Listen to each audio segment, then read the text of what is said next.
जय भीम साथियों। जय भीम। साथियों, आज यहाँ मौजूद मेरी सभी माताएं, बहनें, बड़े बुजुर्ग के साथ साथ यहाँ आज इतनी बड़ी संख्या में शामिल हुए सभी युवा साथियों, जिन्होंने अपने दिन में से इतना कीमती समय निकालकर हम सबको सुनने आए, आप सभी का मैं तहे दिल से धन्यवाद करता हूँ। और आज इस विशाल कार्यकर्ता सम्मेलन को सफल बनाने के लिए हमारे बसपा और इनेलो के सभी छोटे बड़े पदाधिकारी एवं नेतागण और हमारे मूवमेंट की जान हमारे कार्यकर्ताओं ने, जिन्होंने इतनी मेहनत कर इसको सफल बनाया, आप सभी को भी मैं तहे दिल से धन्यवाद और आभार प्रकट करता हूँ। आज इस सभा में मौजूद हमारे सभी बीबीएफ के जवान साथी, हमारे प्रेस और मीडिया के वर्ग साथी और हमारे मिशनरी गायक, हमारे मिशनरी म्यूजिशियन, आप सभी का भी मैं तहे दिल से धन्यवाद करता हूँ।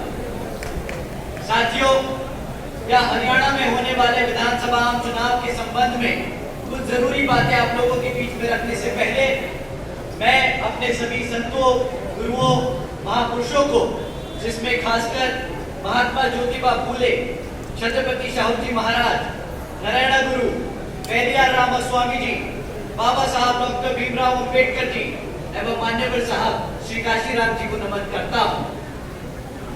साथियों, मैं बहुजन समाज पार्टी की राष्ट्रीय अध्यक्ष, मैं उत्तर प्रदेश की 4 बार मुख्यमंत्री रही, मैं पूर्व सांसद आदरणीय बहन जी के नाम से लोकप्रिय बहन कुमारी मायावती जी को भी पूरे तहे दिल से आभार प्रकट करता हूँ। साथियों, जिन्होंने अपनी पूरी जिंदगी डीएस बोर्ड व बीएसपी के जन्मदाता व संस्थापक मान्यवर साहब श्री काशीराम जी के बताए हुए रास्ते पर चलकर परम पूज्य बाबा साहब डॉक्टर भीमराव अंबेडकर जी के मानवतावादी व आत्मसम्मान एवं स्वाभिमान मूवमेंट के कारवा को अपने आजीवन त्याग, तपस्या व कड़े संघर्ष के जरिए एक नई राजनीतिक ऊर्जा, शक्ति व पहचान दी है तथा उत्तर प्रदेश जैसे विशाल व महत्वपूर्ण राज्य में 4 बार अपनी पार्टी बीएसपी के नेतृत्व में सरकार बनाकर खासकर बहुजन समाज के लिए एक ऐसी मिसाल है जिससे प्रेरणा लेकर करोड़ों लोग यहाँ हरियाणा में भी एक सामाजिक परिवर्तन व आर्थिक तरक्की के मिशन कार्य से जुड़ चुके हैं। इतना ही नहीं, बल्कि मैं खुद भी उनके इस नेतृत्व से प्रभावित होकर बीएसपी मूवमेंट से जुड़ चुका हूं और उनके पथ चिन्हों पर चलकर इस मिशनरी दायित्व, कर्तव्य व फर्ज को अपनी आखिरी सांस तक निभाने की पूरी कोशिश करता रहूंगा। साथियों, हमारे इस गठबंधन के पार्टनर इंडियन नेशनल लोकदल इनेलो के संस्थापक एवं पूर्व उप प्रधानमंत्री श्री चौधरी देवीलाल जी को भी तहे दिल से नमन करता हूं। साथ ही इनेलो के राष्ट्रीय अध्यक्ष श्री ओम प्रकाश चौटाला जी और आज हम सब के बीच में मौजूद इनेलो के राष्ट्रीय महासचिव और हमारे गठबंधन की ओर से आपके हरियाणा प्रदेश के मुख्यमंत्री के उम्मीदवार श्री अभय सिंह चौटाला जी का भी मैं तहे दिल से स्वागत और आभार प्रकट करता हूं। साथियों, इससे पहले मैं यहाँ पे विधानसभा चुनाव के बारे में आप लोगों से बात करूं, मैं हाल ही में ऑनरेबल सुप्रीम कोर्ट के सब कास्ट कैटेगराइजेशन के जजमेंट के बारे में आप लोगों को बताना चाहूंगा, जिसके संबंध में आदरणीय बहन कुमारी मायावती जी ने भी प्रेस कॉन्फ्रेंस कर हम सबको आगाह करने का काम किया है। साथियों, इस जजमेंट के तहत अब राज्य की सरकारें SC/ST के अंतर्गत आने वाले अपनी मर्जी से अपने राजनीतिक लाभ के लिए अपनी मर्जी से किसी भी SC/ST जाति को आरक्षण का लाभ दे सकती है और अपनी ही मर्जी से छीन भी सकती है, ये कहकर कि ये जाति के लोग पैसे से संपन्न हो चुके हैं तो इनको आरक्षण की जरूरत नहीं।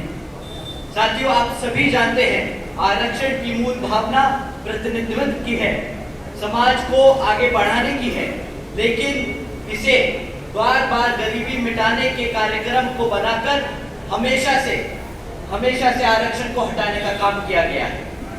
साथियों, भाजपा और कांग्रेस के कांग्रेस ने सोची समझी साजिश के तहत ये जजमेंट पास कराकर देश से आरक्षण खत्म करने के लिए ये पहला कदम लिया है।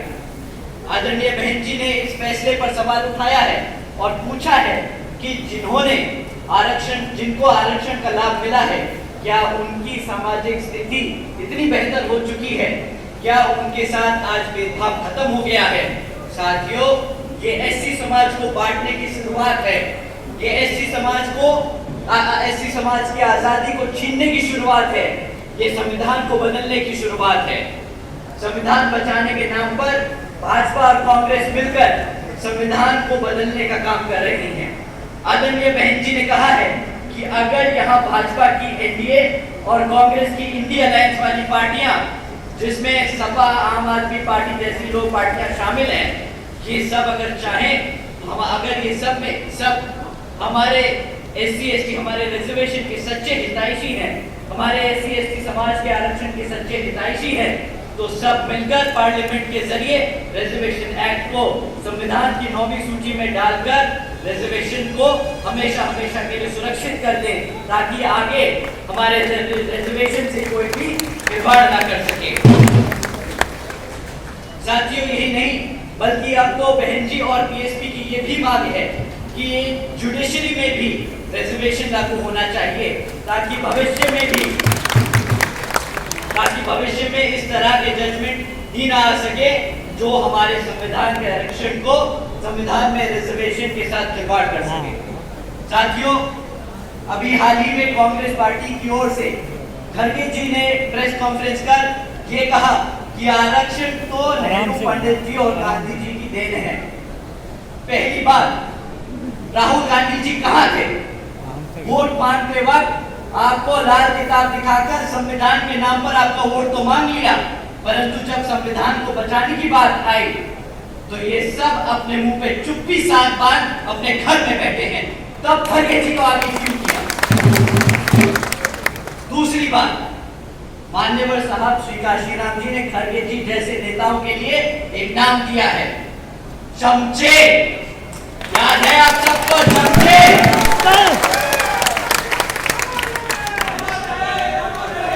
साथियों, मान्यवर साहब ने एक किताब लिखी है, चमचा योग, जिसमें खड़गे जी जैसे नेताओं को, जो कांग्रेस और भाजपा जैसी पार्टियों में रहकर हमारे समाज को गुमराह कर बांटने का काम करते हैं, उनके बारे में बताया है। मैं हमारे सभी एससी समाज के भाइयों और बहनों से दरख्वास्त करूंगा, आप ये चमचा योग जरूर पढ़ें और ऐसे नेताओं को पहचाने जो कांग्रेस और भाजपा में बैठे हैं।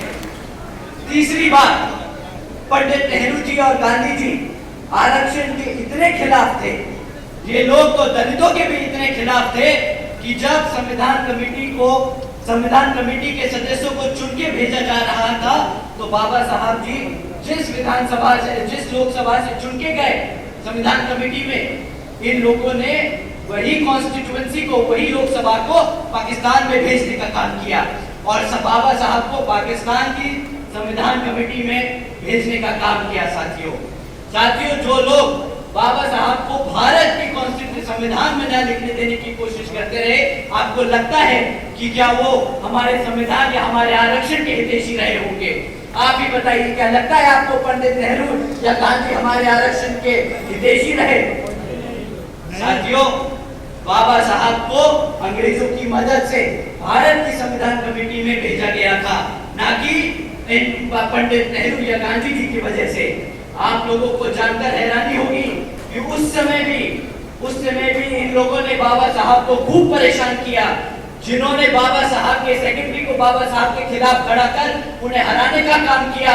आपको लगता है ऐसी कांग्रेस पार्टी या ऐसी भाजपा पार्टी आपके संविधान के हितैषी हैं या आपके हितैषी हैं, जो आपके बाबा साहब को सम्मान न दे सके, जो आपके बाबा साहब को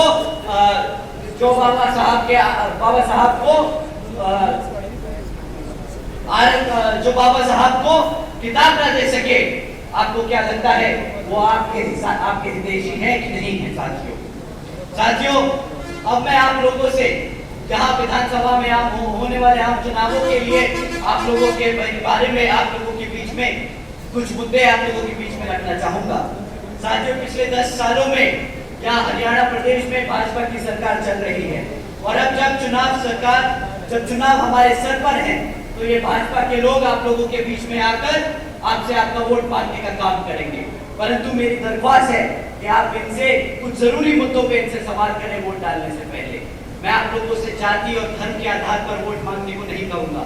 मैं आपसे कहूंगा कि आप इनको शिक्षा के मामले में पूछें, आप इनसे रोजगार के मामले में पूछें, आप इनसे महंगाई के बारे में पूछें। साथियों, अगर हम शिक्षा की बात करें तो पिछले 10 सालों में यहाँ पर सरकार ने 5000 से ज्यादा प्राइमरी स्कूल्स बंद करने का काम किया है। एक तरफ हमारे बच्चों की पढ़ने की संख्या बढ़ रही है तो दूसरी तरफ इन्होंने हमारे बच्चों के स्कूल बंद करने का काम किया।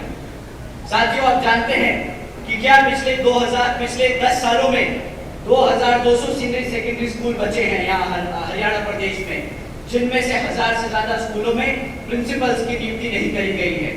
इतना ही नहीं, पिछले 2017 से हमारे SC, ST, OBC समाज के छात्रों के लिए स्कॉलरशिप के पैसे भी इस सरकार ने रोक के रखे हैं।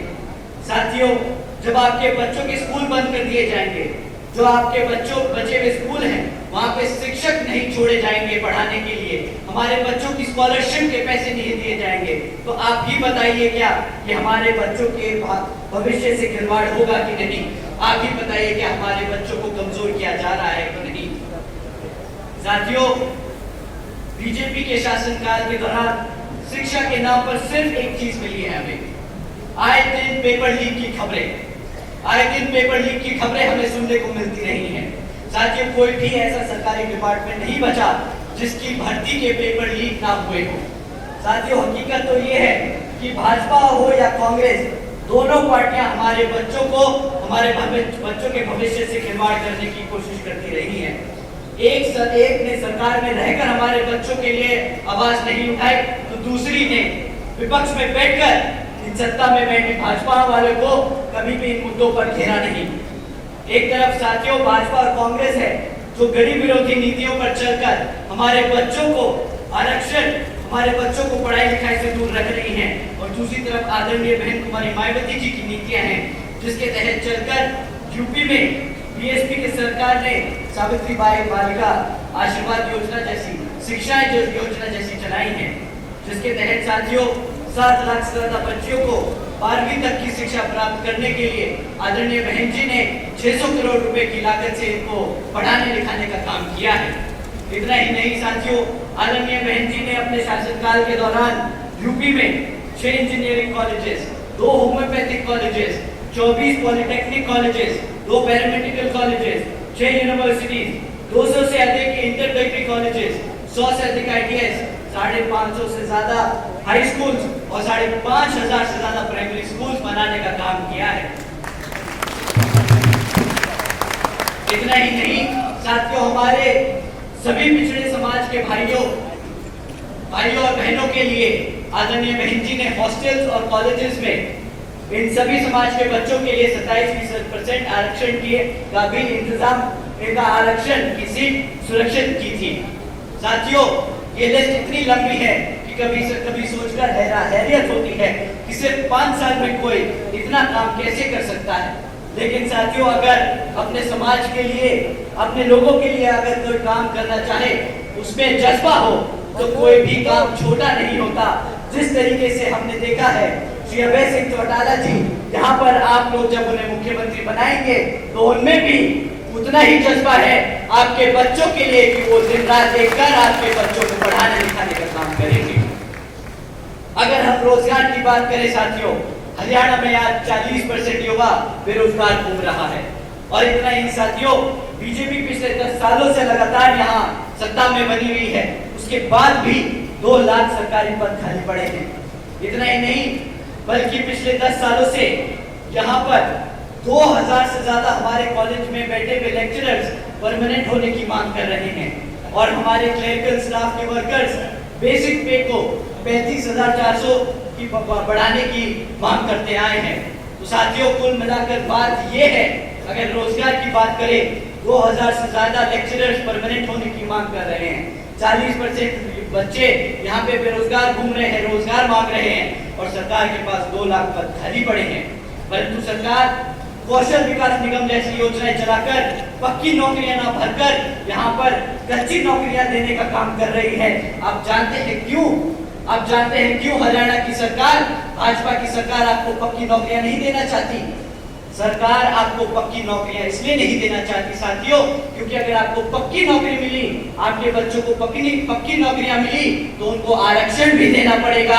ये लोग आपके बच्चों को आरक्षण नहीं देना चाहते साथियों। ये भाजपा की नीयत है जो आपके आरक्षण को छीनने की कोशिश कर रही है। एक तरफ भाजपा की सरकार ऐसे काम कर रही है और दूसरी तरफ हमारे लोगों को गरीब और कमजोर बनाने का काम कर रही है। तो दूसरी तरफ कांग्रेस भाजपा की सरकार के चलते हुए उनको कभी भी इन मुद्दों पर नहीं घेरती और बोलती है, अपने ही राज्यों में भाजपा को गाली देती है, बसपा को गाली देती है और उन्हीं के कदम पे चलकर उन्हीं के रास्ते पर चलकर हमारे बच्चों को वहां पर भी आरक्षण नहीं देती साथियों। एक तरफ ये भाजपा और कांग्रेस वाले हैं और दूसरी तरफ आदरणीय बहन कुमारी मायावती जी हैं, जिन्होंने 5 साल के दौरान ही 90,000 से ज्यादा पक्की नौकरियां देने का काम किया, जिसके तहत शिक्षकों को रोजगार मिला, 1 लाख से अधिक सफाई कर्मचारियों को रोजगार मिला, 2 लाख से अधिक पुलिस फोर्स में भर्ती करी गई और 30 लाख से अधिक अपर कास्ट के समाज के कमजोर लोगों को भी विभिन्न सरकारी नौकरी देने का काम किया। साथियों, इतना ही नहीं बल्कि बहन जी के शासनकाल के दौरान बसपा की सरकार के नेतृत्व में कृषि एवं संबंधित कार्यों में मिनिमम वेजेस को 55 रुपए से बढ़ाकर 100 रुपए प्रतिदिन करने का काम किया गया था। पिछड़े समाज के वर्गों की क्रीमी लेयर की वार्षिक आय को भी 3 लाख रुपए से बढ़ाकर 5 लाख रुपए करने का काम किया गया था। और हमारे किसान भाइयों को जानकर अच्छा लगेगा कि बहन जी ने रात ही रात एक रात में ही हमारे सभी किसान भाइयों के लिए गन्ना खरीदी के दाम भी रातों रात दुगने कर दिए थे, जिससे हमारे किसान भाइयों की आमदनी दुगनी हो गई। साथियों, इसी तरह यहाँ पर जब आप आदरणीय अभय सिंह चौटाला जी को सत्ता में लाकर मुख्यमंत्री बनाने का काम करेंगे, उसी तरह हमारे किसान भाइयों की आमदनी भी रातों रात दुगनी कर दी जाएगी। साथियों, बहन जी के गवर्नेंस मॉडल के तहत चलकर ही बसपा की सरकार ने प्रदेश में सभी समाज के लोगों को अपने पैरों पर खड़ा कर उनको स्वाभिमान से जीने का अधिकार दिलाया था। और अब साथियों, अगर मैं आप लोगों से महंगाई की बात करूं तो मेरे पास बस इनके लिए एक ही लाइन है। ये लोग आपको बोलते हैं कि हमने मुफ्त में राशन देने का काम किया है। अब इनको महंगाई नहीं दिखती। जब महंगाई की बात करते हैं तो ये मुद्दा फेर के बोलते हैं हम आपको मुफ्त में राशन देंगे। ऊपर से घर से चौड़ कर बोलते हैं कि हमने 80 करोड़ जनता को भी ऐसे ही मुफ्त में राशन दिया है। मैं आप यहाँ, मेरी माताएं बहनें बैठी हैं, मेरे सभी युवा साथी बैठे हैं, मेरे बड़े बुजुर्ग बैठे हैं, मैं आपसे पूछना चाहूंगा साथियों, अगर आप लोगों को मुफ्त में राशन मिलेगा तो उस राशन की कीमत क्या होगी? 800-1000 रुपया, उससे ज्यादा तो नहीं होगी ना? साल का कितना? 12,000 रुपया, इतना ही राशन मिलेगा। परंतु अगर आपके बच्चों को नौकरी दी जाए तो कम से कम 20,000 रुपए महीना तो कमाएगा ना, तो साल का 2.5 लाख रुपया तो बना। अब इन भाजपा वालों ने क्या किया? आपको 12,000 रुपए दिखाकर आपको 2.5 लाख का चूना लगाने का काम किया है। इतना ही नहीं, पर जो आप चीज खरीदते हैं, आप दूध खरीदते हैं, चावल खरीदते हैं, उसमें भी टैक्स लगाने का काम किया है और उसी टैक्स के पैसे से आपको ये चना अनाज देने का काम करते हैं। साथियों, मैं कहता हूं कि क्या हमारा समाज मुफ्त में राशन लेने के लिए बना है? क्या बाबा साहब ने इसलिए संघर्ष किया कि हमारा समाज मुफ्त में राशन ले, या पढ़ लिख कर अपने पैरों पे खड़ा हो और आत्मसम्मान से जीने का वो काम करे? साथियों, यहाँ की भाजपा सरकार ने आपको हमेशा से दबाने का काम किया, अंदर से खोखला करने का काम किया है। पर एक तरफ भाजपा और कांग्रेस लोग हैं ये जो गुलाम बनाना चाहते हैं, दूसरी तरफ बसपा और इनेलो की गठबंधन की सरकार है जो आपके बच्चों को पढ़ा लिखा कर उनको काबिल बनाना चाहती है। साथियों, इन्हीं कुछ जरूरी बातों के साथ आप सभी लोगों से मेरी व खासकर आदरणीय बहन कुमारी मायावती जी की भी यही विशेष अपील है कि इस विधानसभा चुनाव में आप सभी लोग हर मोर्चे पर सावधान रहे। आपका वोट बहुत कीमती है। आपका वोट कोई लूट ना पाए, आपका वोट कोई खरीद ना पाए, आपका वोट कोई डलने से रह ना जाए। साथियों, जाति, बिरादरी, धन, बल, मंदिर, मस्जिद या किसी भी भावना में आदि में नाम पर कोई स्वार्थी आप लोगों को फंसा कर आपके वोट का दुरुपयोग ना कर ले। क्योंकि साथियों, देश के हर महिला पुरुष को, युवा को वोट डालने का अधिकार परम पूज्य बाबा साहब डॉक्टर भीमराव अम्बेडकर जी की अति महत्वपूर्ण देन है।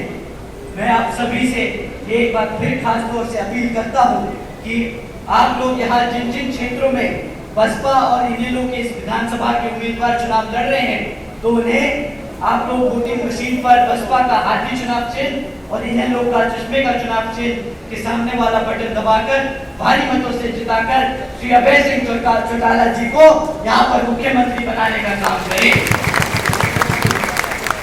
साथियों, मैं अपना यहाँ पे भाषण खत्म करने से पहले आप लोगों से 3 चीजें करने को कहूंगा। साथियों, वो कहते हैं कि सत्ता कभी दी नहीं जाती। जो सत्ता में बैठा है वो कभी आपको सत्ता अपनी मर्जी से देगा नहीं।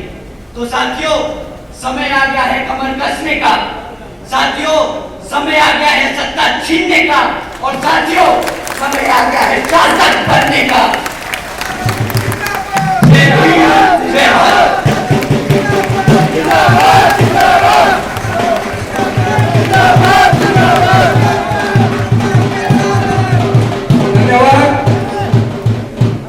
धन्यवाद आकाश आनंद जी, आपने बड़े विस्तार से संदेश देने का काम